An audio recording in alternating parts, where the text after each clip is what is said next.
Hi, friends. I'm Becca Werwell, author of the Road Trip Rescue series of faith-filled contemporary adventures for middle grade readers. And today I'm here with our special guest, Megan Tenney. Megan traveled full-time for 4 years with her husband and 4 children. She's visited 49 of the United States, backpacked across Europe, and spent some time in Canada, Mexico, Asia, and the Caribbean. Megan is the owner and author of Family Gap Year Guide, where she shares stories and tips from her family travel adventures and teaches other families how they can take life on the road. Megan, thank you so much for joining us today. Of course. Thank you so much for having me. I love talking about all things family travel. I'm so excited about this because my books, it's a road trip rescue series. They're about going on adventures. In the first book, it's a girl and her aunt who go on a road trip. In the second book, it's a boy and his brother, and then his friend and her family. They all go to Guatemala together. And as we're getting closer to the summer, I imagine there are other families who might be wanting to take a road trip, but sometimes I think it can feel overwhelming, or it can feel like there's going to be so much work into going into this upfront that I don't even want to worry about it. So before we go any further, go ahead and tell us about Family Gap Year Guide. Sure. So I think you covered it really well in that intro, but our family of 6 essentially traveled full time for 4 years. We started in 2018 and traveled all the way through 2022. So 4 kids. When we started, they were ages 2 to 10, and then when we stopped, they were 6 to 14. And so we spent 3 years traveling the states in our minivan, staying in mostly in Airbnbs. Usually would stay 4 weeks at a time, and so we could like really kind of settle down in one area at least for a short period of time and kind of have some semblance of normalcy, but also like really get to fully experience every location we went to.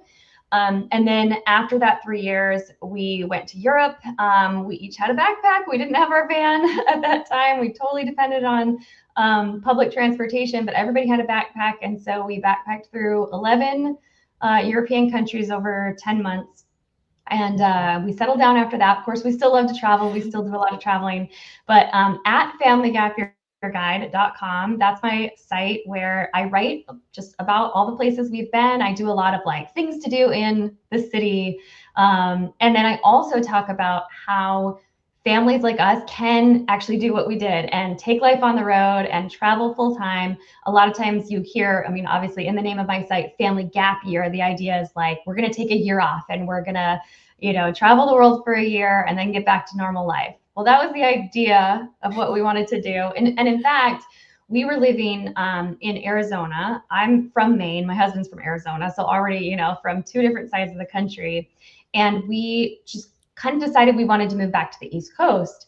I missed the beach and we were all kind of ready for a change. And so originally we were like, well, if we're going to sell a house anyway, we're going to go across, the country and buy a new house over there. Why not like spread out the time in between those 2 things and just kind of see some of the country while we, kind of take our time getting over there. So that was what we decided to do. We'll take a gap year. We'll, try to work remotely, find jobs that we can do online and do that over the course of 1 school year. And so we did that, but we just had such a good time that we extended that further. We were like, if we can do this here, we can, before we buy a house and settle down and we've got those expenses, we want to take this over to Europe.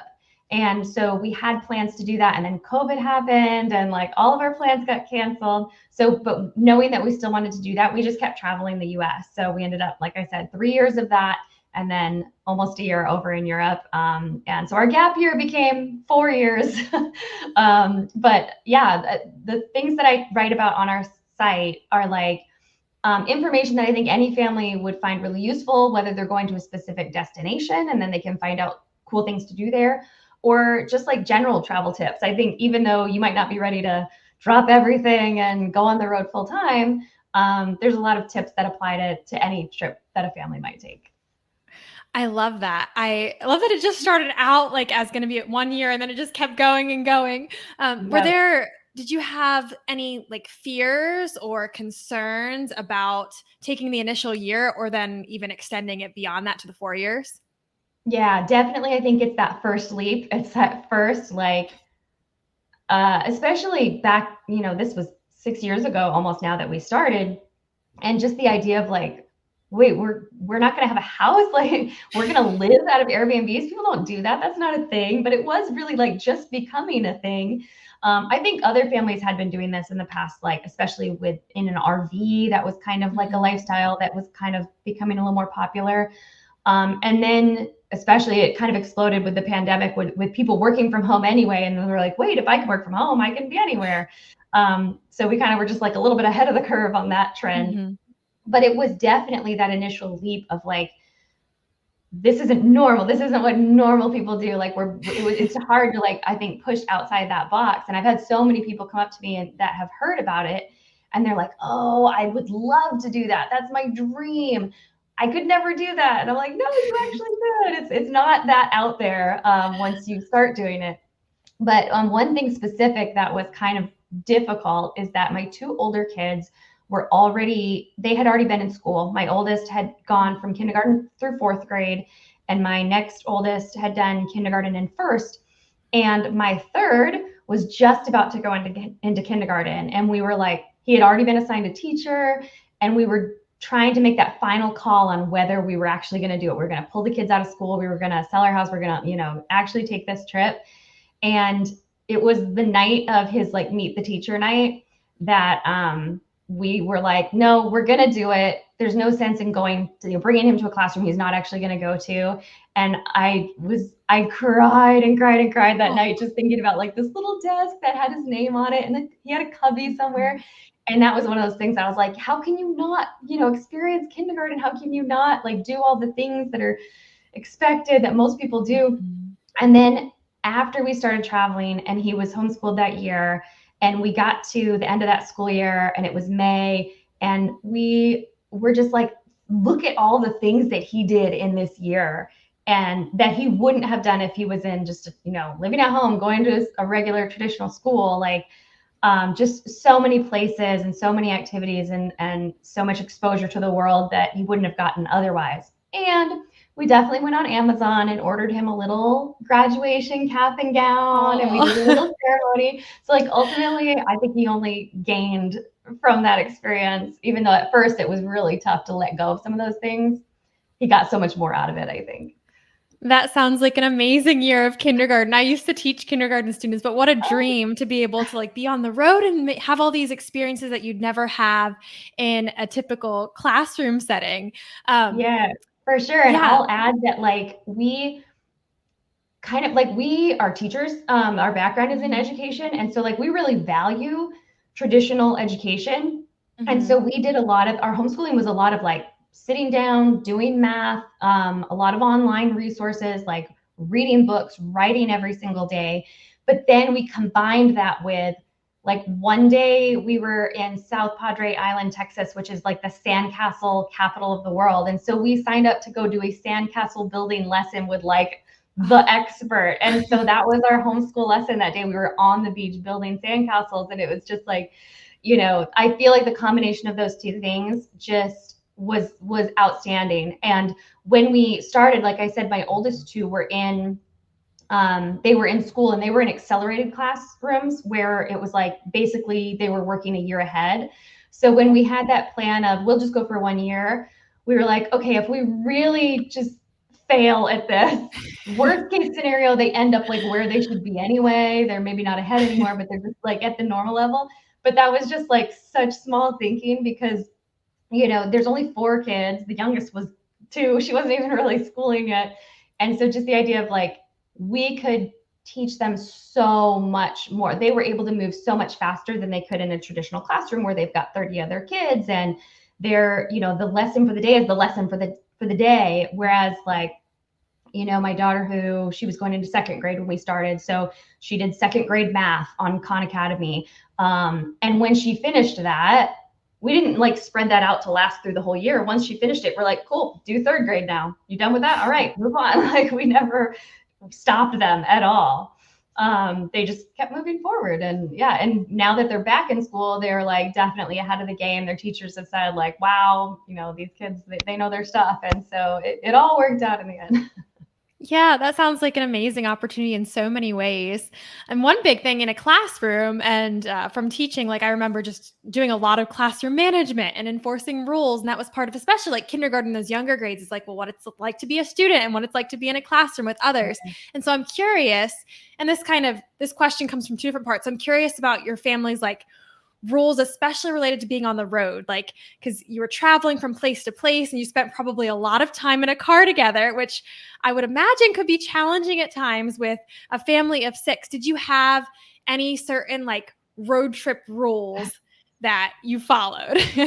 Yeah, I think that we tend to be really structured with our day, whether it's on the road or not. So like if it's a day where, and again, we weren't traveling every single day. Like I said, we usually would settle down in one area for almost always it was 4 weeks at a time.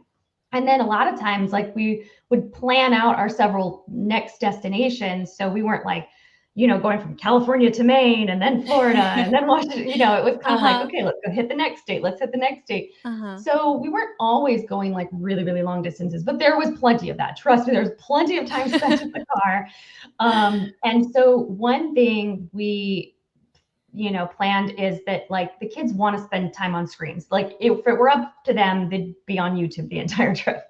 And we didn't want to do that. So we would always start like, let's say it's going to be a long day of traveling. We're traveling 10 plus hours today and we're leaving first thing in the morning. We would always start with like, all right, let's put on some calming music. Let's just like Mm-hmm. sit back, relax, like have your blanket and pillow, look out the window. And then after a little bit of that, maybe it's snack time, or maybe we would listen to like a podcast that's like family appropriate for everybody that everybody would enjoy. We try to push it like till lunchtime. And then Mm-hmm. we'd all eat lunch together. And then once everybody was done and all the trash was like collected into one area, then usually it was like, okay, now you can get out your screens. You can spend a couple hours watching videos or, whatever, playing games, whatever you want to do, and have kind of a chill afternoon and then Mm-hmm. take it from there. And then usually at some point we're like, okay, all screens are going away. Mm-hmm. And actually kind of a funny story is with 4 kids, it's just a lot of times it's just easier to say like, okay, we're all doing the same thing at the same time. And that translated even, I'm getting kind of away from the car now, but it translated even to bedtime. So at some point, my now almost 16-year-old had to be like, Mom, I'm a teenager and my youngest sibling is 7. Can I stay up like a little later? So it was like, it just was worked really well for us to be like, hey, everybody does this at this time, everybody does Uh-huh. this at this time. But more recently, we're like, yeah, we're going to give you an extra 30 minutes. He's like, wow, that's amazing.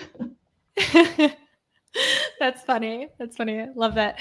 And I Yeah. didn't I didn't mention books, but always, definitely, always some reading time. And actually now I definitely need to get your books because what better to do, what better to read on a road trip than a book about road tripping? I know. I always say that to people too, especially the audiobook. Like if your family likes to listen to a book in the Ooh, car, the audiobook narrator did a fabulous job. But yeah. actually, this question I asked particularly, it is connected with my first book. The aunt in book one, her name's Aunt Skylar. She has this whole list of road trip rules, and they're more like always take the road less traveled and always pack snacks, those sorts of rules. But she could have used a little more structure, I think, on her trips. But yeah, I love that. How you grew as a family, like while you were traveling, and how you had to adapt as you were growing. I'm curious, do you have Yeah. any other like favorite funny travel stories? I was thinking about this, and I feel like the funniest travel stories probably come from like when things go wrong. Uh-huh. And like, I guess to our credit, I was like, when did something go wrong? Because I'm like such a planner and I would like exhaustively research new locations and how to get there. And especially in Europe, when we're like, okay, we have to take a bus to a train and then make this other train connection. And we're trying to like translate the language. Like, so it's very complicated. Man, I couldn't really think of like an example where things went horribly wrong, but I thought of a couple little things. So one thing was about the time when we were getting ready to stop traveling. I was walking with my daughter, she must have been about 10 at the time. And I was like, are you looking forward to, settling down, or are you, wishing we could travel longer? She's like, well, I really like traveling, but I'm really looking forward to having friends that aren't 30-day free trial friends. Because every 30 days she was in a new location and they had to make new friends. So it's just a funny Aw, take on that. that's funny. I like the way she worded that 30-day free Yeah. trial friends. That's fun. Do you have any advice that you would give a family who wants to plan a road trip, or maybe not a whole year off, but maybe they just want to go stay in a new place for a couple weeks, but they don't know where to start? Planning feels overwhelming. Where would you start? Yeah. I think I would start by like asking a series of questions. And so one of them might be, are we more focused on the destination or are we more focused on like having fun along the way? So if you know, like your ultimate destination is San Antonio, Texas, just picked a random one. If you know that that's where you're headed, do you want to spend most of your time there and you're just like looking to have some fun along the way? In which case I would say, you know, wherever you're coming from, say you're coming from New Orleans, literally just like pull up Google Maps and look at your home base and your destination and like what's along the way, and like maybe even like zoom in on the big cities and see what's some fun stuff that maybe we could stop and do along the way. And maybe there's like a different route we can take that only adds like 30 minutes, but we get to see this really cool thing. I'll give one example of that. We were in New Mexico. We were actually going from Arizona to Colorado for a wedding. And we were driving through Albuquerque and we saw that, I don't even know how I found it, but it was like 20 minutes outside of Albuquerque is this musical highway. And it's not really maintained anymore, but it's still there. And it's where like they've put rumble strips on the side of the road where if you drive over them at a certain speed, it plays America the Beautiful. Oh And my I was goodness. like, that is super cool. We are definitely going out of the way to do that. And it took us a couple like go arounds to make sure like we hit the thing the whole time. And it was just really unique. I've got a post on my site about it. There's just like a lot of cool things out there. And that wasn't even like a big city thing. That was just some random, you know, by the side of the road. So I guess, again, like if you're really focused on the destination, like how can you be creative about getting there? What can you see along the way? And then if it's more about like, I just want to hit the road and see what I see, then I would say, you know, can you find a good loop where instead of like going out and coming back the same way, can you like hit, you know, maybe make a circle or something and come back around and hit some unique things all the way, you know, throughout the whole trip? And then I would say, you know, planning wise, like look at the time it'll take to get from one location to the other. And so like, do you need to eat a meal along the way? Are you going to eat there? Mhm.